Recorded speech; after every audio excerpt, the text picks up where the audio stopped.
Kushtia general হাসপাতালের শিশু ওয়ার্ডে শয্যার সংখ্যা মাত্র ২০টি। শয্যা স্বল্পতার কারণে তাই বাধ্য হয়ে হাসপাতালের মেঝেতেই চলছে চিকিৎসা। সকাল থেকে দুপুর পর্যন্ত প্রতিটি হাসপাতালের বহির্বিভাগে থাকছে রোগীদের দীর্ঘ সারি। বর্তমানে এই হাসপাতালে ভর্তি রয়েছে প্রায় ৪০০ রোগী, যার বেশিরভাগই শিশু।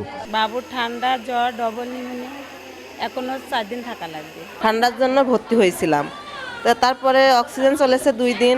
বাচ্চাদের এখন শীতের সময় অধিকাংশ আপনার ঠান্ডার কারণটাই বেশি, কারণ অতিরিক্ত ঠান্ডা পড়ছে, এই জন্য বাচ্চাদের ঠান্ডার জন্য অনেক রুগী ভর্তি আসছে যাচ্ছে অনেক রুগী, শুধু ঠান্ডা, অন্য কোনো সমস্যা না, শুধুই ঠান্ডা। লাখটা খালি জাম হয়ে থাকে রাত্রে, দিনের বেলা এমন কিছু সমস্যা হয় না। ঠান্ডা ওই ধরেন 11 দিন ধরে টুকটাক হচ্ছে, আমি যাই 8 দিন ভর্তি হয়েছি। শুধু শিশু ওয়ার্ড নয়, মেডিসিন সহ অন্যান্য ওয়ার্ডেও বেড়েছে রোগীদের চাপ। তাদের চিকিৎসা দিতে হিমশিম খাচ্ছেন চিকিৎসকরা। সব বয়সী মানুষ আক্রান্ত হচ্ছেন নিউমোনিয়া, শ্বাসকষ্ট ও জ্বরের মতো নানা রোগে। কোনো ঠিকমতো ডাক্তারের ডিউটি তো পাচ্ছি না। আমরা সুচিকিৎসার জন্য তো এখানে আইছি, তা না হলে বাবা কি করতে আসবো এখানে।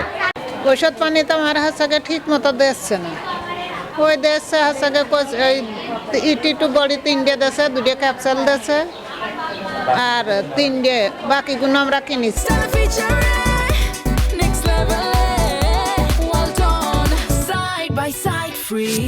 চিকিৎসকরা বলছেন দিন ও রাতের তাপমাত্রার পার্থক্য প্রভাব ফেলছে মানবদেহে।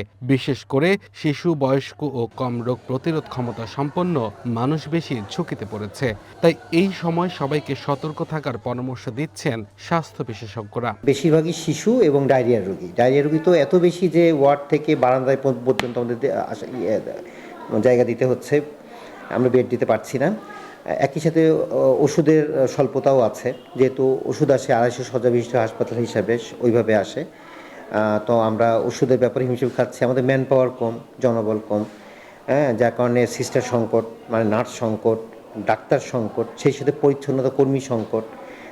এক কথায় এই স্বল্প মানুষ দিয়ে আমরা জনবল দিয়ে আর কি আমরা আসলে রোগীদের সেবা দিতে গিয়ে হিমশিম খাচ্ছি। তবে আমাদের আন্তরিকতার কোনো অভাব নেই, আমরা চেষ্টা করছি।